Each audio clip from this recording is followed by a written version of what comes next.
সম্মানীয় দর্শক, আসসালামু আলাইকুম। সবাইকে আজকের বাংলা ইউটিউব চ্যানেলের পক্ষ থেকে স্বাগতম। ইতিমধ্যে আপনারা আমার ভিডিওর থাম্বনেল দেখে অবশ্যই বুঝে গেছেন যে আজকের আমি কোন বিষয় নিয়ে আপনাদের সাথে আলোচনা করতে যাচ্ছি। আজকের মূল বিষয়টা হচ্ছে দিল্লি বাংলাদেশের কি করতে পারে। অনেক কিছু করতে পারে, অনেক কিছু যা আমরা কল্পনাও করতে পারি না যে এত কিছু দিল্লি বাংলাদেশের পক্ষে বা বিপক্ষে করতে পারে। তো সেটার সবচেয়ে বড় কারণ হচ্ছে ভৌগোলিক কারণ। ভৌগোলিক কারণ বলতে বাংলাদেশের একমাত্র প্রতিবেশী রাষ্ট্র ভারত। আমাদের চারপাশেই ভারত, তিন পাশে ভারত, এক পাশে সমুদ্র। তো এই জন্য ভারত চাইলে আমাদের যে কোনো উপকারও করতে পারে, আবার যে কোনো ক্ষতিও করতে পারে। আর বাংলাদেশের রাজনীতি, নির্বাচন সেই 1971 সাল হতে, মুক্তিযোদ্ধার পরবর্তী সময় হতে ভারতের ইচ্ছা মতোই হয় এবং হয়ে আসছে। তার কারণ ওই যে ভৌগোলিক অবস্থানগত দিক থেকে একমাত্র প্রতিবেশী রাষ্ট্র ভারত। আমরা ভারতের বাইরে গিয়ে কোনো সময় কিছু করতে পারি না। হয়তো বাংলাদেশের আম জনতা অনেকে বলে যে ভারত না হলে আমাদের কি হবে। এই যে ভারতে আমরা চিকিৎসায় যাই না, কি হইতেছে? ভারত থেকে গরু আসতেছে না, কি হইতেছে?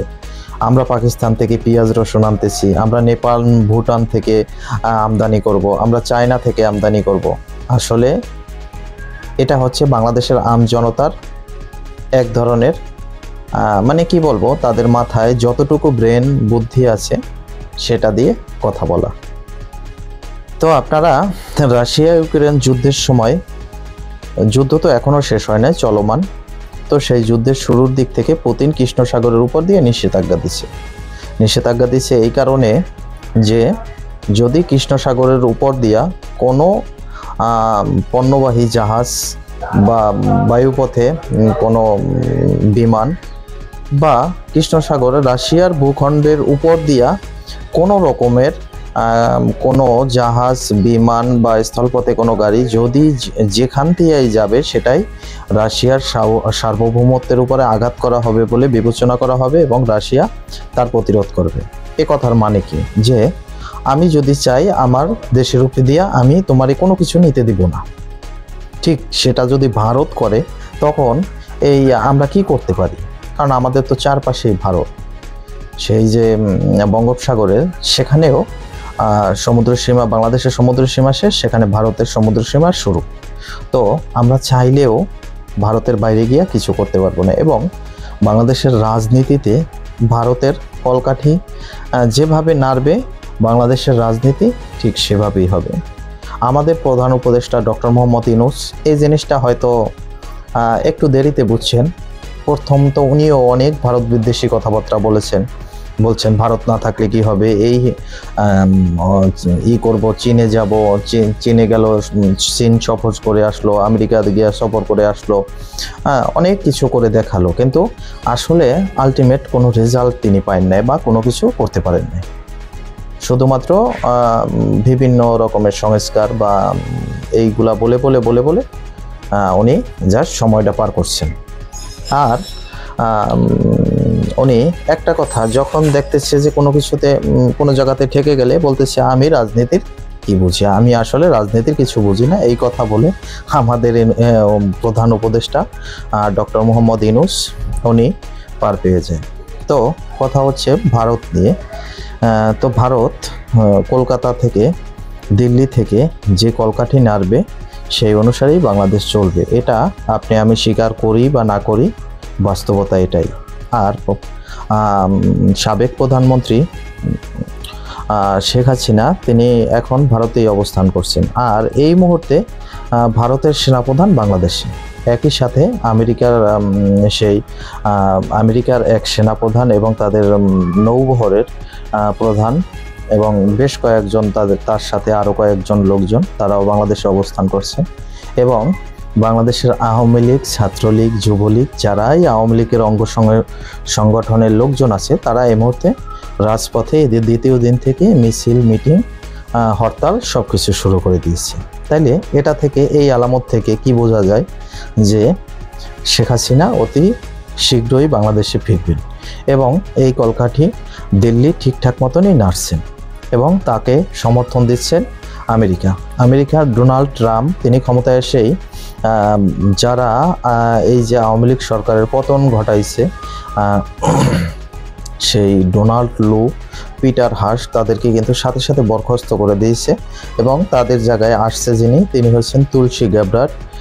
তিনি একজন ভারতীয় বংশোদ্ভূত এবং নরেন্দ্র মোদীর সাথে তার একটা খুব ভালো সম্পর্ক। এদিক থেকে আমেরিকার গ্রিন সিগন্যাল ভারত পেয়ে গেছে। আবার অন্যদিকে রাশিয়াও আওয়ামী লীগকে সমর্থন করে।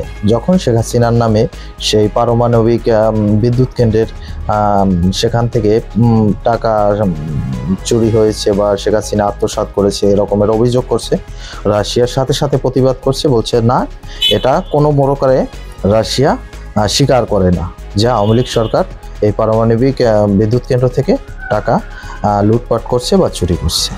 সেদিক থেকে রাশিয়ারও গ্রিন সিগন্যাল অবশ্যই আছে।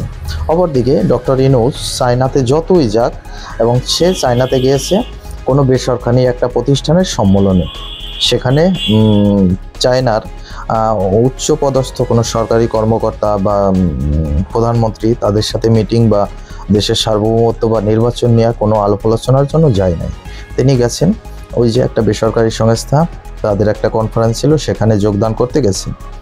তো চায়নাও কিন্তু আসলে প্রত্যক্ষভাবে হোক পরোক্ষভাবে হোক আওয়ামী লীগের সমর্থন করে না, এটা আমি স্বীকার করি না। কারণ বিগত দিনে চায়না অনেক কাজ করেছে আওয়ামী লীগ সরকারের আমলে, যার ফলে চায়নারও খুব ভালো একটা বন্ধুত্বপূর্ণ সম্পর্ক আছে এই আওয়ামী লীগ সরকারের আমলে।